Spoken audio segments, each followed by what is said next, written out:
And it's also super easy, and we'll do a couple of little harder functions.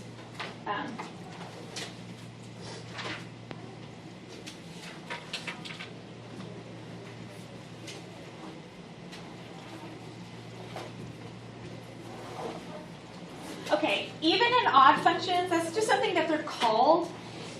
It has very little to do with whether or not the exponents are even or odd. Something can have an even exponent and not be an even function. Or it can have an odd exponent and not be an odd function. An even function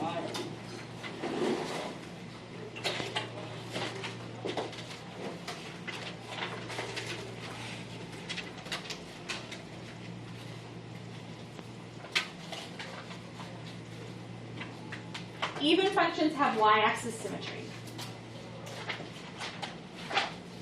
So the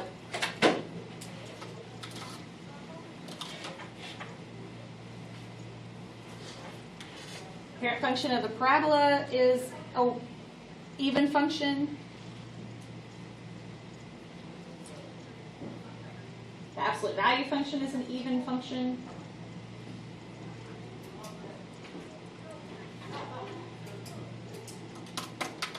Because you could fold them in half on the y-axis and they'd match up side for side.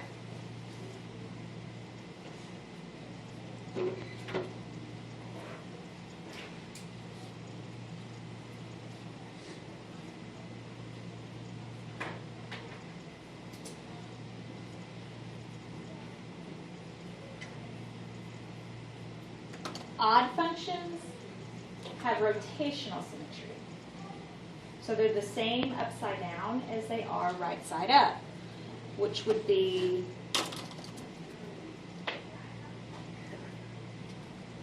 the linear parent function, the cubic function. They look exactly the same when you turn them upside down as they do right side up. Well, we just practiced showing how you find something to be y-axis symmetry. So using this same method, you can prove if something is an even function or if it's an odd function. It doesn't have to be either one. It could be even, odd, or neither. If they've been moved, these parent functions can be even and odd, but if they've been moved, that might change that. All right, so let's do a couple. And I know because y'all didn't get as far, you are not going to know from necessarily just from looking at the equation what these might look like, because I don't think you got that far in Algebra 2.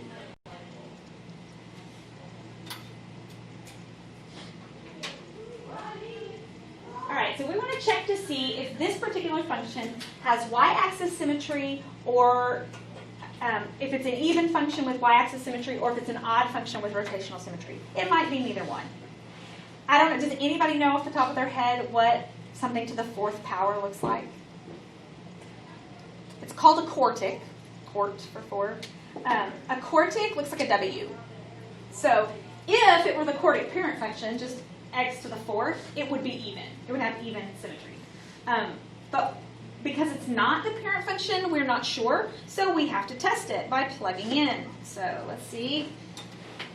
F of negative x, that would be 8 times negative x to the fourth minus 3 times negative x squared plus 1. Simplify that. Well, negative x to the fourth becomes positive. So that's going to make that 8x to the fourth. Negative x squared is positive, so that's going to be minus 3x squared plus 1. So these two are exactly the same, which means it has y-axis symmetry. If you plug in negative x and you get the original function out, it's an even function. It has y-axis symmetry. If it's even, it can't be odd, so there you go.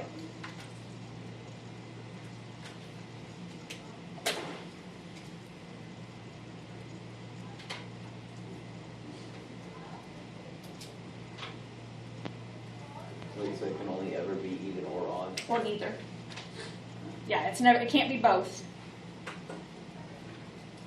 So Well, what about the circle that we did? A circle. A circle's both. But other than that. Circle's the only thing that can do that.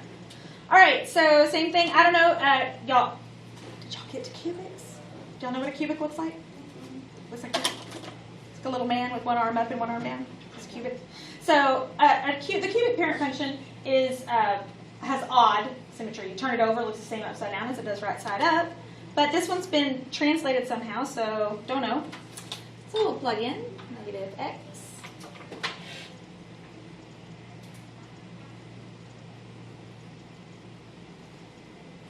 All right, so negative x to the third, well, that's going to remain negative. So I'm going to make it negative 6x to the third. Negative 9 minus x, that becomes positive 9x. So look at your original function, and then look at your new function. They're exactly opposite.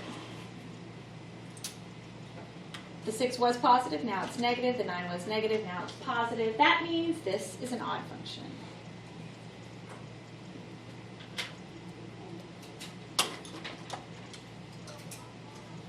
Everybody okay? Questions? We good?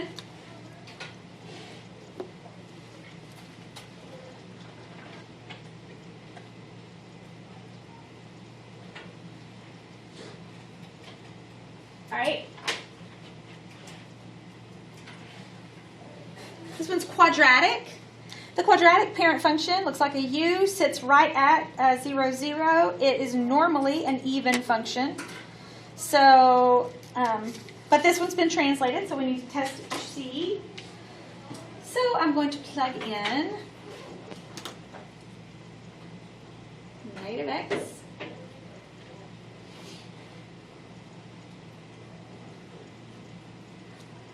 Simplify. So that's 3 to the negative, okay, that becomes 3x squared. Positive times negative x is minus 5x. All right, so now if you compare this one to the original, the 3x squared piece is the same, but the 5x piece was positive and now it's negative. So it's neither.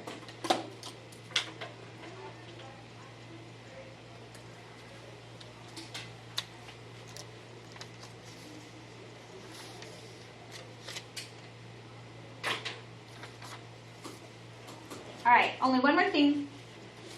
And this stuff you have done. This is translations. I just want to look at a couple because of the way they notate some things. It doesn't matter what function you're using. So let's see, transformations. That's what we were kind of going over at the beginning. I just want to give you a couple of examples.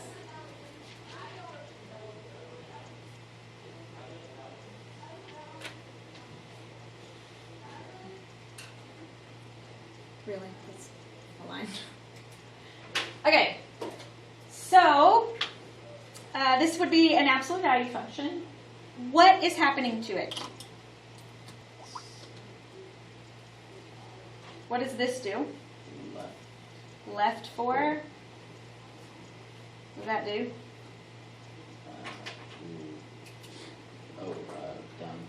Down 2. Is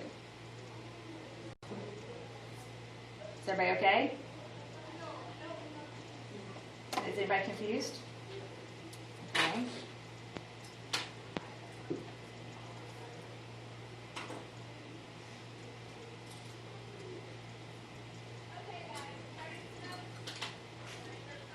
All right.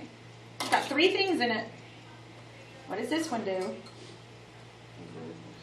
Stretch.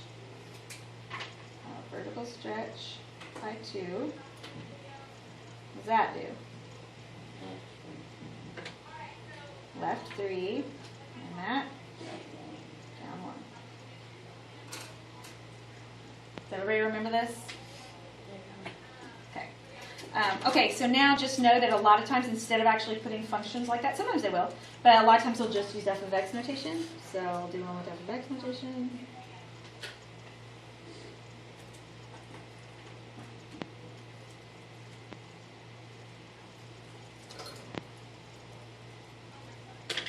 Okay, don't let that bother you. It's the same rules. So what does the 1/2 in front do? That's a compression. It's a vertical compression, or shrink they call them. What does this -3 do? Right, 3, up 1. Are we okay? Are you sure? Okay, so one more thing, and it's all the same, but it's just the way that it's notated that MyLabs Plus likes to do it. So I'm going to do it on an absolute value just because it's easy to see.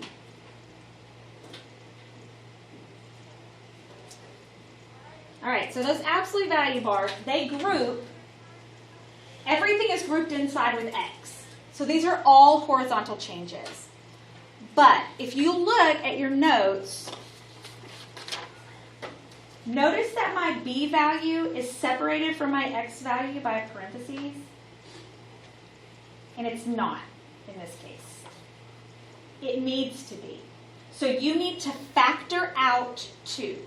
And if you factor it out of that number, you have to factor it out of the 4 also. Because otherwise you're going to be confused about what change is actually happening. So, still an absolute value. I'm going to factor out 2, and then in parentheses, if I took a 2 out, that's a division. So 2x divided by 2 leaves me just x, plus 4 divided by 2 is 2. Is everybody okay? Because it changes what your horizontal shift is. Make sense? And they just like to write them that way. I don't know why. So they just do. Let's do another one just so you say you did. Let's do. I'll do it as a square root.